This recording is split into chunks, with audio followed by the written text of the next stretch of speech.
네, 그럼 본격적으로 주식 성공백서 테마의 발견 만나보도록 하겠습니다. 오늘도 우리 시장에는 정말 수많은 이슈들이 움직이고 있는데요. 그 안에서도 내일장에서 다음 장에서 더 집중해 볼 수 있는 그런 키워드만 공략해 보도록 하겠습니다. 지금 바로 만나보시죠.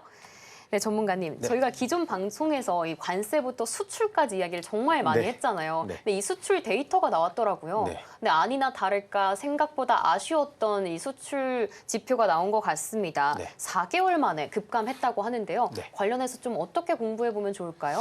일단은 지금 방금 얘기를 우리가 공부를 많이 했거든요. 그렇죠. 수출이 좀 안 좋게 나올 것 같다. 수출의 비중이 좀 높은 업체들은 웬만하면 피하자. 맞아요. 왜냐면 원화도 강세가 되는 판에 거기다가 미국의 관세 영향이 있기 때문에 피하자라고 했는데 그래서 오늘 시장이 저는 좀 떨어져서 시작될 줄 알았는데 생각보다 좀 올라가서 좀 기분은 좀 상쾌하지만 어쨌든 좀 제가 들려드리는 오늘 뉴스는 그렇게 앞으로 좀 호의적인 뉴스는 아닙니다.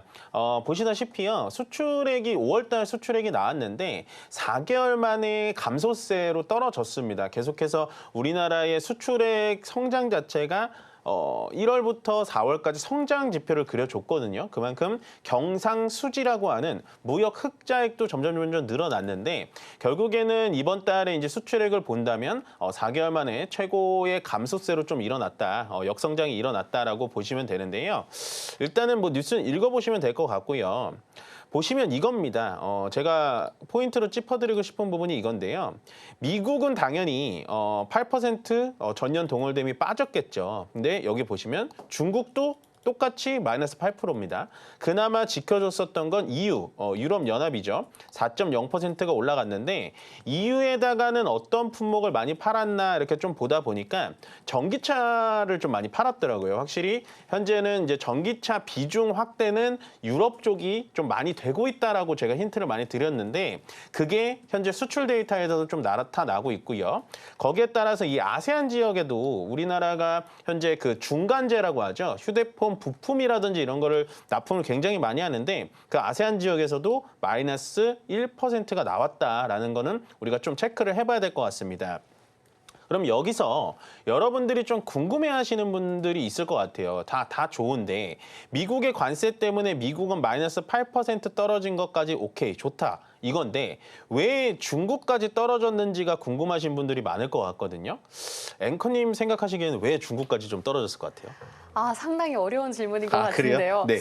중국이요. 네. 자국 안에서 자급자족하는 게 강했을까요? 아니면 어떤 이유일까요? 확실히 좀 맞나요? 거의 비슷한 답변이긴 한데 네. 일단 중국 자체가 지금 자국 우선주의다 보니까 자체적으로 만들어내는 게 점점 많아지고 있어요. 그쵸. 예. 근데 그거는 이제 비중이 얼마 되지는 않고 어떻게 보면은 중국과 미국과 우리나라는 수출에 대해서는 약간 삼각동맹이거든요. 네. 그러니까 어떤 뜻이냐면 우리나라가 중국에다가 중간재 수출을 굉장히 많이 해요. 그런 역할을 하는군요. 예, 그래서 중국에서 완성품을 만들어서 미국에다 수출을 하는. 그러니까 미국이 중국에다가 관세를 왕창 때리다 보니까 우리나라가 중국에다가 수출하는 금액도 같이 떨어질 수밖에 없다라는 겁니다. 한마디로 수출액은 이렇게 관세에 대해서 여파, 리스크가 계속해서 일어나면 날수록 우리나라의 수출액은 계속해서 취약해질 수밖에 없다라는 거죠. 그래서 현재 이렇게 떨어지는 수출액만 지켜볼 게 아니라요. 우리나라가 현재 전체 매출 비중에서 수출이 한 30%에서 40% 됩니다. 그러니까 수출로 먹고 사는 나라기 때문에 저는 이번 기회를 통틀어서 뭐 한 번에 되지는 않겠지만 사실 일본도 수출을 많이 하긴 하는데 내수 시장에서 그래도 많이 돌리거든요. 일본의 수출 비중은 20%밖에 안 됩니다. 그렇기 때문에 이번 기회를 빌어서 뭐 전체적인 정부나 아니면 산업통상자원부에서 내수의 시장을 좀 확대시키는 그런 바람이 좀 있습니다. 그래서 참 안타깝습니다. 오늘 뉴스를 보면서 좀 안타까웠고요. 그다음에 이제 자료를 좀 바로 좀 이어서 보여드리자면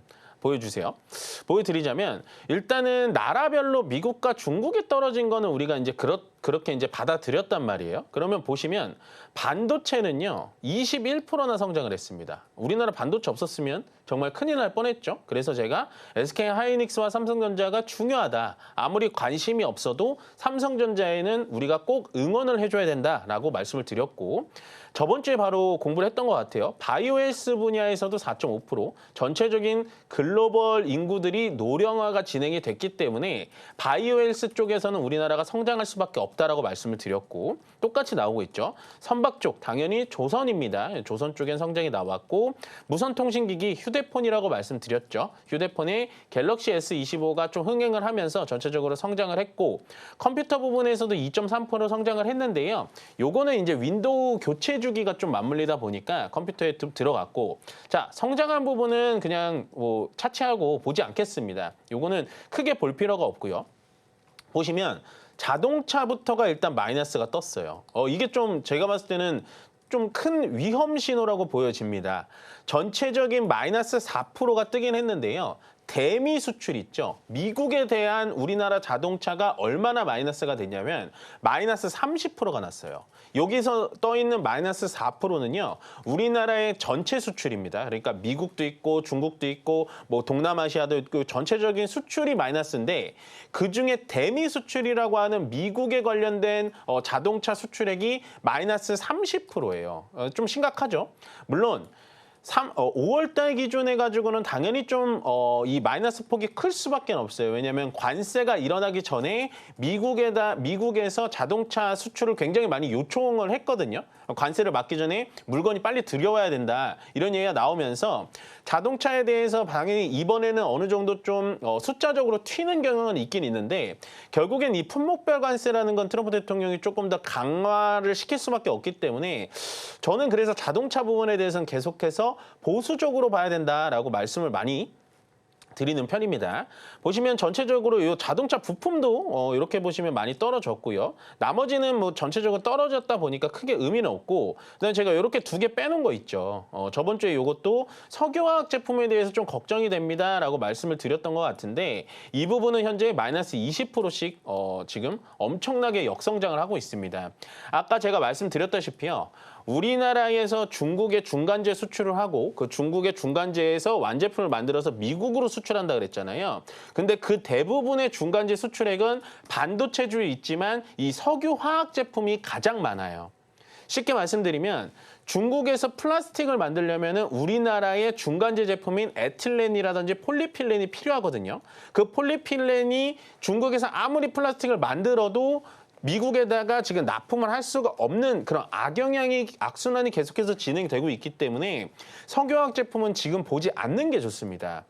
거기다 두 번째, 저번 주 설명드렸다시피 석유화학 제품은 어떤 거에 연동이 된다고 했죠? 유가에 연동이 됩니다.